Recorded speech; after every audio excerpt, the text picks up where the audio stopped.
been a few days since I've been out here, so what I've done so far is I've ordered a seat cover for this. It's going to be black, and I've also got one coming for this. I don't think I'm going to switch out the armrest back here yet. There's a little tiny crack in this one, but don't think I'm going to do that yet. What I've also done is I've drained the radiator flush out of there, and I put some engine ice in there. What I'm going to do here in a couple minutes is run the bike, make sure that I get all the rest of the air out, and then fill up the reservoir again. So I filled the radiator, got as much air as I could, filled it again, did the same thing a couple times, and then I filled the reservoir in here. Now I have the radiator cap shut, and then I'm going to start the bike and let it run and stuff like that, try to get the last of the air out, which should create a vacuum that's going to pull some coolant into the radiator if there's not enough coolant in the radiator. What I'm using for this is engine ice. It's a motorcycle coolant. It's always best to use motorcycle coolants because if you use normal car coolant, it could damage the things like the water pump and stuff like that from the different chemicals inside of them. Right now, I've still got the Marvel Mystery Oil in the oil. I've only ran this bike a total of like an hour or two so far. I plan on putting about 300 or 400 miles in the motorcycle. Right now it's just got the regular car oil in it. It's 10W40 oil, but it's car oil, so it's not going to work in the long term. So I've got that in there for now. I'm going to go about 300 or so miles, maybe 3 to 500 miles. Change it out, put some motorcycle oil in it. What I need to do is put some more fuel in there. I think that the mixture that I have in the gas tank right now has been sitting long enough.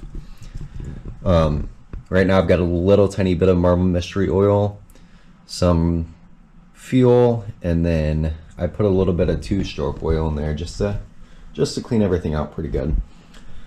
So I'm gonna fill the gas tank up, let it run for a little while to hopefully get all the air out of the cooling system. And then today the biggest thing I'm going to do is change out the fluids in the clutch and the brakes. So I know the rear brakes I'm going to have to take off the side saddlebags to get to them.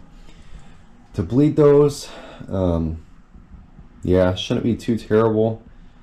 I think today's going to be a pretty chill day with this thing. And then after that I think it's pretty much done other than rear or final drive oil.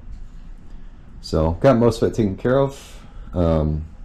Yeah, I'm ready to get it going, and it'll be done here pretty soon. It's running really well so far. So, yep. What I'm doing now is cracking this open. A couple days ago, I put some WD-40 on those little screws because of how rusted they looked. So I've already cracked it just to make sure that I can while holding the camera. There's no good place to put the camera, so I'm just going to hold it the whole time. And we're gonna see this together. So, wrong way. There we go. Gonna pop these bolts off. Yeah, you can see how much rust is kind of stuck in there.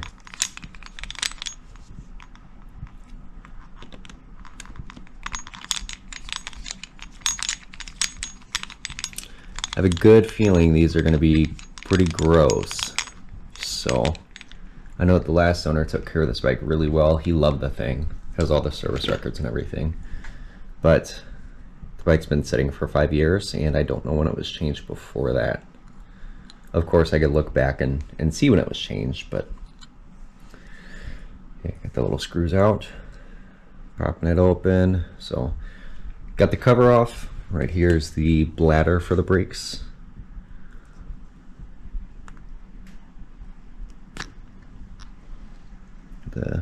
The other cover off. I'll put both the screws in here so I don't lose them.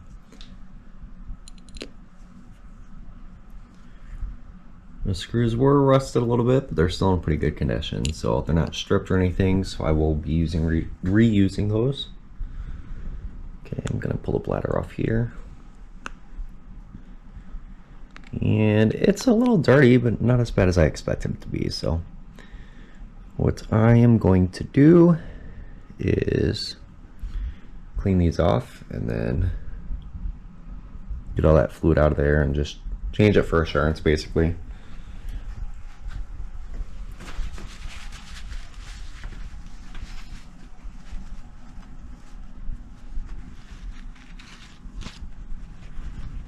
Alright, got a shop towel. I'm gonna kind of pat that off, dry it down a little bit, get all that nasty stuff off of there. And then you gotta be super careful not to damage this. Okay, so I'm gonna set that aside.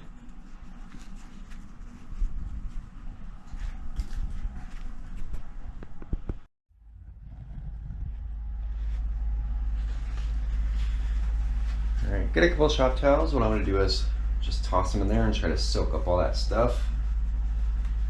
So,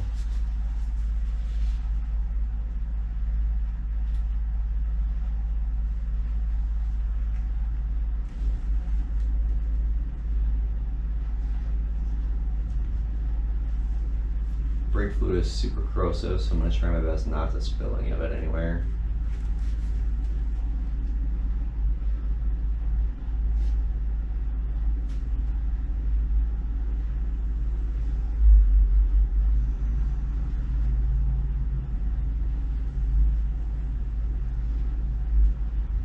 It looks like I've gotten most of it out.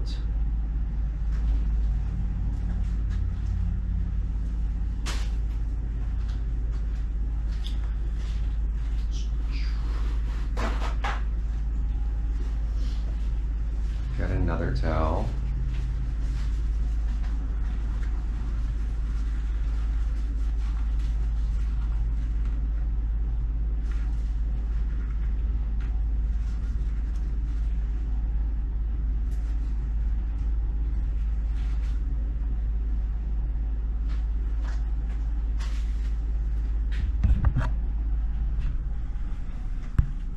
So, got it mostly cleaned out of there.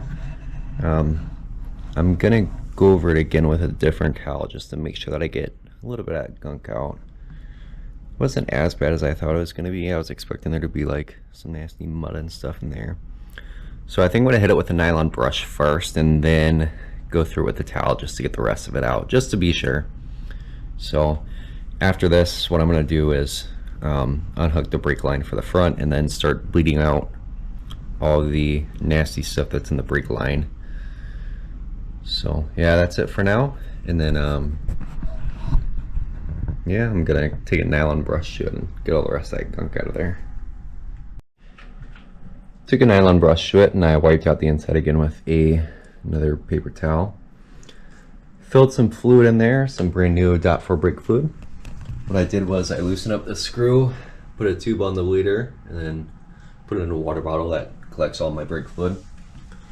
And then now I'm just gonna pump it a bunch of times and then get all this to go through there. So it doesn't look like there's any air coming through, which is good. I think that's just backflow from the piston in there. Looks like it's getting pretty low, so I'm gonna fill it back up.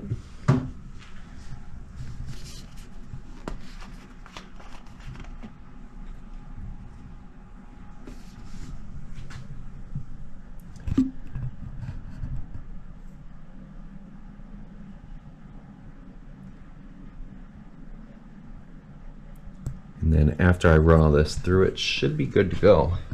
So.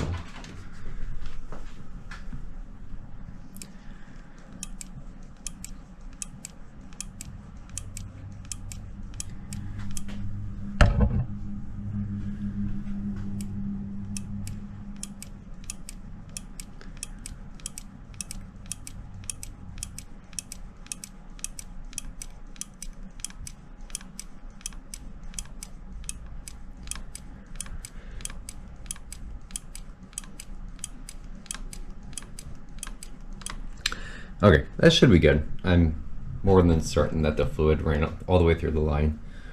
So there should be clean fluid in the line now. What I'm going to do down here is tighten up my little screw and then take the hose off, and that should be all good down there. So now it's time to do the other side. But for the other side, I have to use the foot pedal, which when I press that, it goes all the way to the floor. So I'm not sure if there's a combination of brakes that have air in them, or if it's one of the front brake that has air in it, or what. But I'm gonna do that next and get it figured out. So, yep. All right, so I got the other front brake done. So both the front brakes are done now. Just have to do this back brake over here. There's only one on the back, which makes sense because final drive is on the other, in the axle shaft and everything. So I was able to move the saddlebag out of the way just enough to get space to get back there and access that rear brake. I didn't want to have to go through taking off the taillight and stuff like that. So I just undid the bolts. There's 2 bolts in the bottom under this mat, and then the 2 bolts on the side, and I was able to pull it out just enough to access back there. So what I'm going to do is do the same thing on the back that I did on the front brakes, and then the brake system should be bled.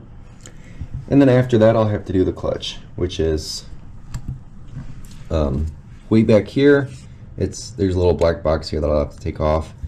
It's probably the most hard part of this whole thing over here. So yeah, I'm gonna finish up this back brake and then start working on the clutch over here.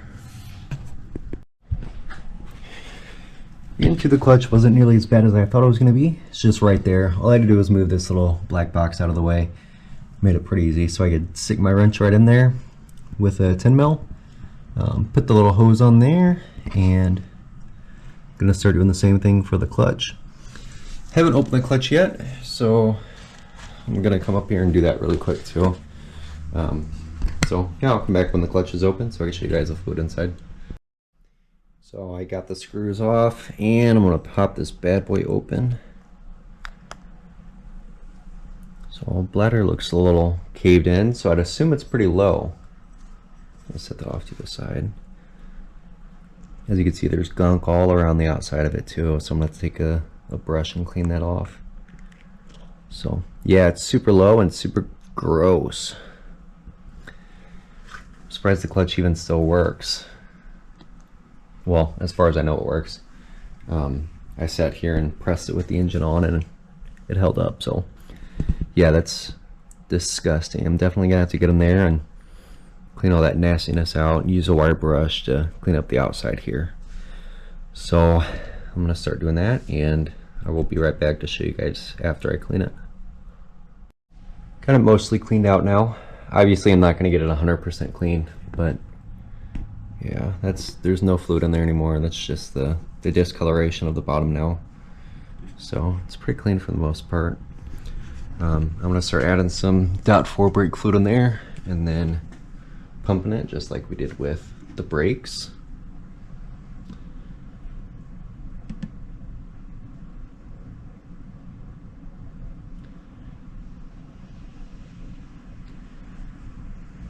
It's pretty full right there. So I'm going to start getting some through there. There's no air coming out, so I know that it's open because I can tell just by feeling it.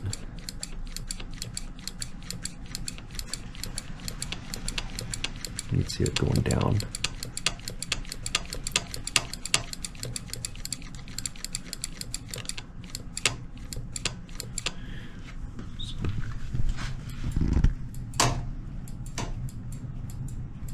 You see some bubbles coming through the bottle.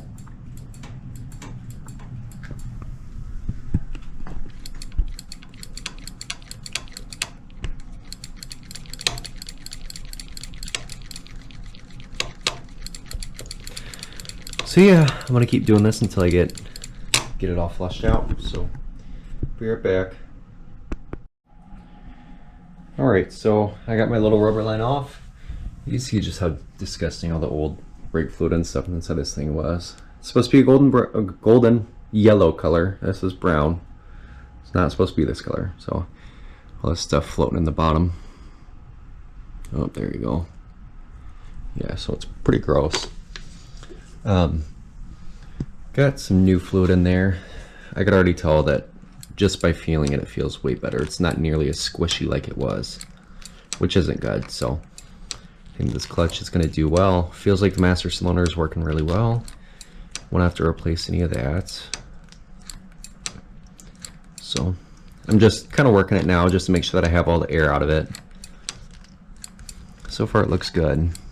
I haven't seen any air come up yet.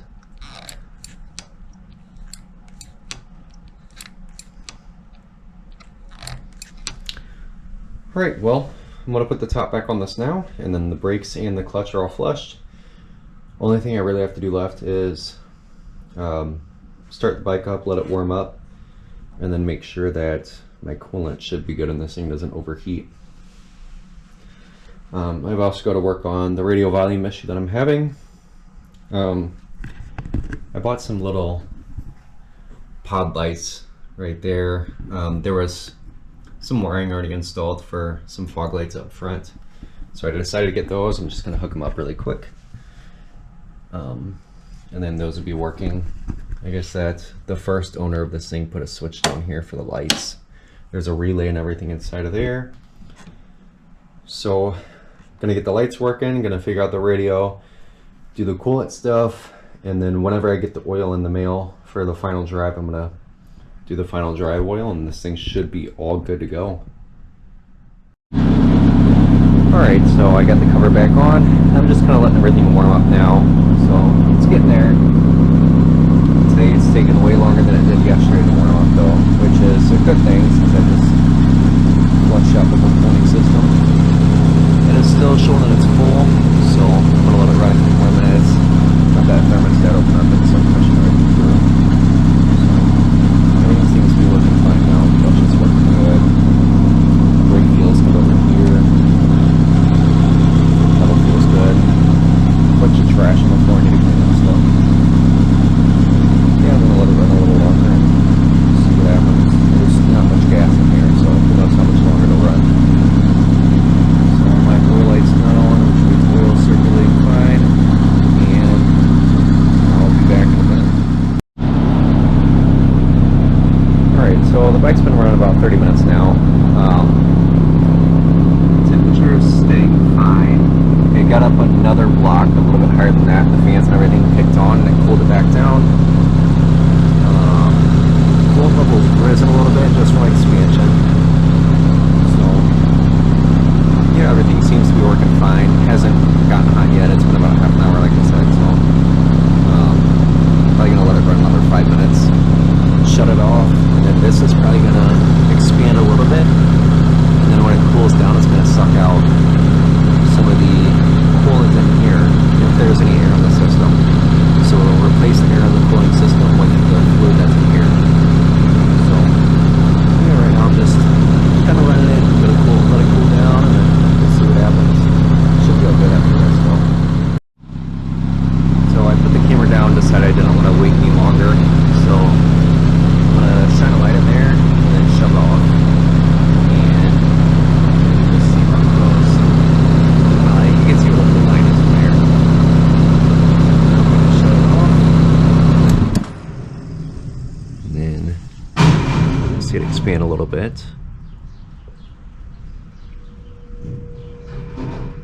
You can kind of see it, not really.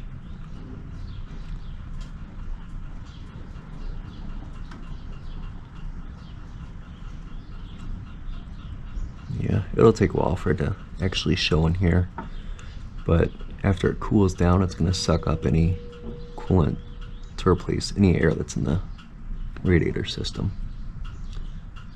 So that's it with that. For now, I'm going to start working on the radio issue. I want to check the fuses and relays under here to see if there's any that are blown.